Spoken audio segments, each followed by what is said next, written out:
শুভ সন্ধ্যা বন্ধুরা। আজ হলো 4 সেপ্টেম্বর বৃহস্পতিবার। আজকের সন্ধ্যার অসম তথা সমগ্র বরাক উপত্যকার বিশেষ বিশেষ খবরগুলি হলো: আবারও কংগ্রেসে বিক্ষোভ, সত্যব্রত কলিতার কংগ্রেসে যোগদানকে ঘিরে গুয়াহাটি রাজীব ভবনে বিক্ষোভ, উত্তপ্ত পরিস্থিতি।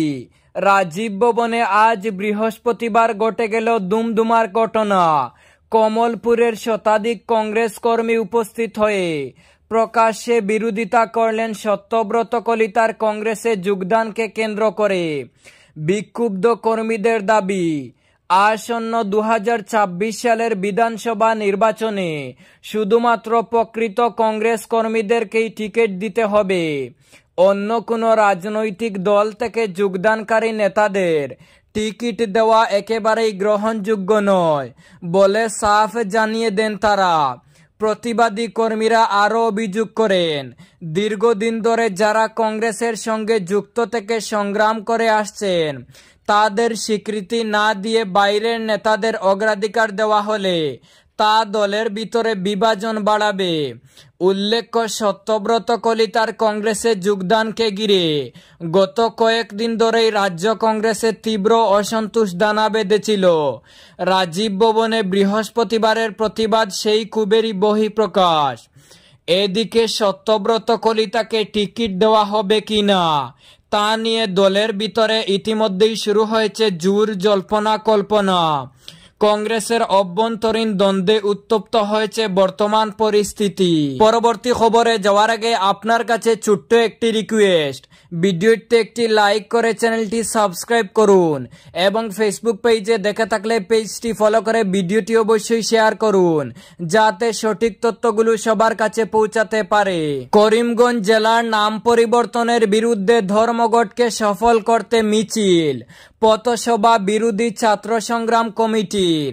স্বাধীনতা সংগ্রামের ঐতিহ্যমণ্ডিত করিমগঞ্জ জেলার নাম পরিবর্তন প্রতিরোধ নাগরিক কমিটি আগামী 6 সেপ্টেম্বর 12 ঘন্টার করিমগঞ্জ জেলা সাধারণ ধর্মঘটকে সর্বাত্মকভাবে সফল করার আহ্বান জানিয়ে আজ ছাত্রছাত্রীদের একটি মিছিল করিমগঞ্জ শহরের পুরনো পেট্রোল পাম্পের সামনে স্থিত নেতাজি সুভাষচন্দ্র বসুর মূর্তির পাদদেশ থেকে বের হয়ে শহরের প্রধান সড়ক পরিক্রমা করে রবীন্দ্রনাথ ঠাকুরের মূর্তির পাদদেশে এসে সমাপ্ত হয়, যেখানে বক্তব্য রাখেন স্বাধীনতা সংগ্রাম ও গণ আন্দোলনের ঐতিহ্যমণ্ডিত করিমগঞ্জ জেলার নাম পরিবর্তন বিরোধী ছাত্র সংগ্রাম কমিটির অন্যতম আহ্বায়ক প্রজ্জ্বল দেব। তিনি বলেন, 19 নভেম্বর 2024 সালে করিমগঞ্জ জেলাবাসীর কোনো মতামতকে তোয়াক্কা না করে সাম্প্রদায়িক অভিসন্ধি নিয়ে একপক্ষীয়ভাবে আসাম মন্ত্রিসভার ক্যাবিনেট বৈঠকে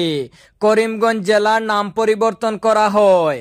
এই অগণতান্ত্রিক এবং অন্যায় পদক্ষেপ গ্রহণের মাধ্যমে করিমগঞ্জ জেলায় গড়ে ওঠা স্বাধীনতা আন্দোলন, মাতৃভাষা আন্দোলন সহ বিভিন্ন ঐতিহাসিক আন্দোলনের ইতিহাস এবং নেতাজি রবীন্দ্রনাথ ও বিপিন চন্দ্র পালের পদস্পর্শে স্মৃতিধন্য করিমগঞ্জ শহর তথা জেলার ভূমিকাকে নস্যাৎ করা হয়েছে। এই সিদ্ধান্তকে জনমনে গ্রহণযোগ্য করতে রবীন্দ্রনাথ ঠাকুরের কবিতার একটি পংক্তিকে বিকৃত করে উপস্থাপন করা হয়েছে। মাহমুদ মাদানির অসম সফরকে ঘিরে রাজনীতিতে তুলপাড়, সরব কংগ্রেস নেতা সাংসদ প্রদ্যুৎ বরদলৈ। জমিয়ত উলামায়ে হিন্দের সর্বভারতীয় সভাপতি মাহমুদ মাদানির অসম সফরকে কেন্দ্র করে রাজ্য জুড়ে শুরু হয়েছে রাজনৈতিক তরজা। এ নিয়ে সরব হয়েছেন নগাঁওয়ের সাংসদ তথা কংগ্রেস নেতা প্রদ্যুৎ বরদলৈ। সাংসদ বরদলৈ অভিযোগ করেন, মাদানিকে অসম সফরের আমন্ত্রণ জানিয়েছেন মুখ্যমন্ত্রী হিমন্ত বিশ্ব শর্মা নিজেই। এমনকি দিল্লিতে গেলেই মুখ্যমন্ত্রী মাদানির সঙ্গে দেখা করেন বলে মন্তব্য করেন তিনি। কংগ্রেস নেতার দাবি, বিজেপি রাজনৈতিক স্বার্থ চরিতার্থ করার লক্ষ্যে ধর্মীয় মেরুকরণের রাজনীতি জোরদার করতে চাইছে, আর সেই কারণেই মাদানিকে ডেকে আনা হয়েছে। প্রদ্যুৎ বরদলৈ আরো বলেন, মাদানির সফরের সঙ্গে বিজেপির সাম্প্রদায়িক রাজনৈতিক লাভের যোগ দিয়েছে। রাঙ্গিরখাড়ি নেতাজি মূর্তির পেছনের জাতীয় পতাকা অর্ধনমিত, সামাজিক মাধ্যমে তুলপাড়। শিলচর রাঙ্গিরখাড়ি পয়েন্টে নবনির্মিত নেতাজি মূর্তি, পেছনে দীর্ঘ এবং বিশাল একটি জাতীয় পতাকা রয়েছে। বৃহস্পতিবার সকালে হঠাৎ করে দেখা যায় জাতীয় পতাকাটি অর্ধনমিতভাবে রয়েছে। এ নিয়ে সামাজিক মাধ্যমে তুলপাড় শুরু হয়েছে। সামাজিক মাধ্যম ফেসবুকে রাজু দাস নামের এক প্রোফাইলে ভিডিওটি আপলোড হয়। এরপর বিভিন্ন ব্যক্তি তাদের মতামত প্রকাশ করতে থাকেন। এভাবে হঠাৎ করে জাতীয় পতাকাটি অর্ধনমিত হওয়ায় অনেকেই বিরূপ মন্তব্য করছেন এবং জাতীয় পতাকার মর্যাদাহানিও বলে অভিযোগ তুলেন। তবে এ নিয়ে স্থাপনা কমিটির কোনো মন্তব্য পাওয়া যায়নি। সিএএ-তে নাগরিকত্ব পেয়েছেন মাত্র ৩ জন। আইনের প্রাসঙ্গিকতা নিয়ে প্রশ্ন তুলে দিলেন খুদ হিমন্ত। সিএএ নিয়ে নতুন সিদ্ধান্ত জানিয়েছে সরকার। সোমবার রাতে নয়া বিজ্ঞপ্তি জারি করেছে কেন্দ্র সরকার। সেই বিজ্ঞপ্তিতে আবেদনের সময় 10 বছর বাড়িয়ে 2024 সালের 31 ডিসেম্বর করা হয়েছে। এর মধ্যেই অসমের মুখ্যমন্ত্রী হিমন্ত বিশ্ব শর্মা জানালেন, এ পর্যন্ত এই আইনে মাত্র 3 জন নাগরিকত্ব পেয়েছেন। বস্তুত আইনের প্রাসঙ্গিকতা নিয়েই প্রশ্ন তুলেছেন তিনি। নাগরিকত্ব সংশোধন আইনের অধীনে আবেদনের জন্য ভারতে প্রবেশের শেষ সময় 2024 পর্যন্ত বৃদ্ধি করার ঘোষণা হওয়ার একদিন পরেই হিমন্ত জানিয়েছেন, সিএএ-তে অসমে এখনো পর্যন্ত মাত্র 3 জন বিদেশি নাগরিকত্ব পেয়েছেন।